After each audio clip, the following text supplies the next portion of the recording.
એક્ઝામમાં ઘણું બધું વાંચ્યું હોવા છતાં પણ માર્ક્સ ના આવે એની કયા રીઝન હોઈ શકે? આજે હું તમને 5 ટિપ્સ કહેવાની છું જે તમારે આન્સર શીટમાં ફોલો કરવાની છે. આવો ચલો બતાવો. સૌથી પહેલા ટીપ નંબર 1, માર્જિન છે.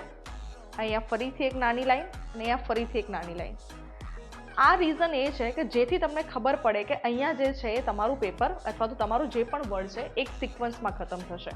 નહીં તો કેવું પેપર દેખાશે જુઓ, એક અહીંયા સુધી જાય છે, એક અહીંયા સુધી, એક અહીંયા સુધી. બેટર છે કે જો તમે આ રીતે લખશો તો વધારે બેનિફિટ થશે. સેકન્ડ ટીપ, ઓલવેઝ તમારો જે સેક્શન છે મિડલમાં લખવાનો છે. સેક્શન એ, સેક્શન બી, એના પછી 1 કે 2 લાઈન છોડવાની છે. અને એના પછી ફોર એક્ઝામ્પલ ક્વેશ્ચન નંબર 1માં 3 પાર્ટ છે, એ, બી અને સી. તો ક્વેશ્ચન નંબર 1નો એ આવી રીતે, ક્વેશ્ચન નંબર 1નો બી આવી રીતે અને ક્વેશ્ચન નંબર 1નો સી. તો એમને ખબર પડી જાય કે આ રીતે પેપર લખવાનું છે.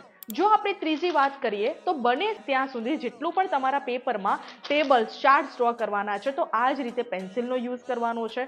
ઓકે. નેક્સ્ટ મોસ્ટ ઇમ્પોર્ટન્ટ વસ્તુ, જેવો તમારો એક ક્વેશ્ચન પતે છે અને બીજા ક્વેશ્ચન પછી 2 થી 3 લાઈન આપણે છોડવાની છે. ઓકે, જેથી પેપર તમારું નીટ એન્ડ ક્લીન મસ્ત દેખાય. અને નેક્સ્ટ મોસ્ટ ઇમ્પોર્ટન્ટ વસ્તુ, જેટલા પણ મેઇન પોઈન્ટ્સ છે એની નીચે આ રીતે અંડરલાઇન કરવાની છે. અને આ બધી અંડરલાઇન્સ એનાથી કરવાની છે, પેન્સિલથી કરવાની છે. જો આ પ્રકારની ટિપ્સ તમે ફોલો કરી દીધી તો તમારું પેપર નીટ અને ક્લીન દેખાશે અને તમને માર્ક્સ મળવાના પણ ચાન્સીસ વધારે છે. સો દોસ્તો, હજી સુધી પણ તમે આ બધી વસ્તુને ફોલો નથી કરી તો ફોલો કરવાનું ચાલુ કરી દેજો. અને આની આદત અત્યારથી જ તમારે પાડવી પડશે જેથી તમે એક્ઝામમાં વસ્તુની ભૂલ ના કરી શકો. તો આ ટિપ્સ અને ટ્રિક્સનો વિડીયો તમારે તો ફોલો કરવાનો છે, સાથે સાથે તમારા બધા ફ્રેન્ડ્સને પણ શેર કરવાનો છે, ભૂલતા નહીં.